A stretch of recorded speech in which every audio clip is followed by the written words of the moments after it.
আসসালামু আলাইকুম viewers, happy family কিচেনে সবাইকে স্বাগতম। সবার পরিচিত একটি রেসিপি নিয়ে হাজির হলাম আপনাদের সামনে। আজকে আমি আপনাদের সাথে শেয়ার করব আলু ভাজি রেসিপি। আশা করি আমার রেসিপিটি আপনাদের কাছে খুবই ভালো লাগবে এবং যারা নতুন তাদের অনেক বেশি ভালো লাগবে এবং উপকৃত হবেন তারা। এখানে আমি আলু ভাজির জন্য নিয়েছি আলুটাকে আমি পিস পিস করে কেটে ভালোভাবে ধুয়ে পরিষ্কার করে নিয়ে এখানে ফ্রাই প্যান চুলায় বসিয়ে দিয়েছি। ফ্রাই প্যানটা গরম হওয়ার পরে দিয়ে দিয়েছি তেলটা একটু গরম হওয়ার পরে আমি এখানে দিয়ে দিব পেঁয়াজ কুচি। পেঁয়াজ দিয়ে এখন আমি পেঁয়াজটাকে কিছুক্ষণ নেড়েচেড়ে ভেজে নিব। পেঁয়াজটাকে ভালোভাবে নেড়েচেড়ে ভেজে নিয়েছি। এখন আমি এখানে দিয়ে দিয়েছি আদা বাটা এবং রসুন বাটা। পেঁয়াজের সাথে একটু নেড়েচেড়ে ভেজে নিয়েছি। কিছুক্ষণ নেড়েচেড়ে ভেজে নিয়েছি। এ পর্যায়ে আমি এখানে দিয়ে দিয়েছি ধুয়ে কুচি করে রাখা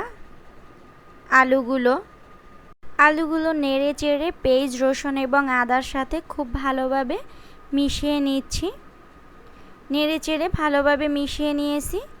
এখন আমি এখানে দিয়ে দিয়েছি কাঁচা মরিচ। এটা আপনাদের প্রয়োজন অনুযায়ী দিয়ে নেবেন, যে যেমন ঝাল খেতে পছন্দ করেন।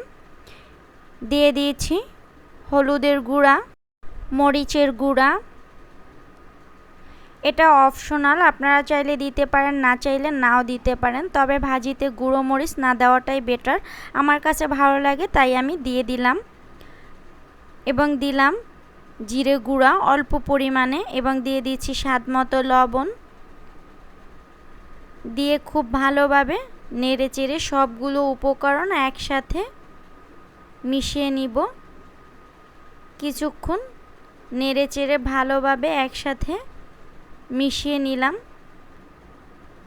দেখেন কালারটা কিন্তু পরিবর্তন হয়ে আসছে, তার মানে সবগুলো উপকরণ একসাথে মিশে গেছে। এখন আমি 10 থেকে 15 মিনিটের জন্য ঢাকনা দিয়ে রেখে দিব ভালোভাবে সেদ্ধ হওয়ার জন্য। ফিরে এলাম 15 মিনিট পরে। দেখেন কতটা সুন্দর হয়ে গেছে কালারটা এবং আলুটাও কিন্তু সেদ্ধ হয়ে গেছে। একটু নেড়ে চেড়ে দিচ্ছি। এ পর্যায়ে আমি 4 থেকে 5 মিনিটের মতো অল্প আঁচে দমে রেখে দিব। কিছুক্ষণ দমে রাখার পরে আমি দিয়ে দিয়েছি শুকনো মরিচ ভাজা। এটা দিলে দেখতে যতটা সুন্দর লাগে খেতেও দারুণ মজা লাগে। এটা অপশনাল, আপনারা চাইলে দিতে পারেন, না চাইলে নাও দিতে পারেন। একটু নেড়েচেড়ে মিশিয়ে দিচ্ছি। এ পর্যায়ে আরও কিছুক্ষণ দমে রেখে সেম একইভাবে নেড়েচেড়ে দিব। এ পর্যায়ে কিন্তু আমি কিছুক্ষণ দমে রেখে আবারও নেড়েচেড়ে দিচ্ছি। দেখেন কতটা সুন্দর হয়েছে। এ পর্যায়ে কিন্তু আমার আলু ভাজিটা একদমই পারফেক্টভাবে হয়ে গেছে। এভাবে কিন্তু আপনারা রান্না করতে পারেন খুবই সহজভাবে। পরিবেশন করে আপনাদেরকে দেখাচ্ছি। দেখেন কতটা সুন্দর।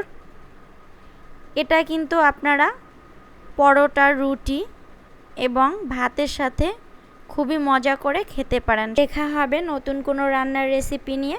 সে পর্যন্ত সবাই ভালো থাকবেন। আজ এ পর্যন্তই। আল্লাহ হাফেজ।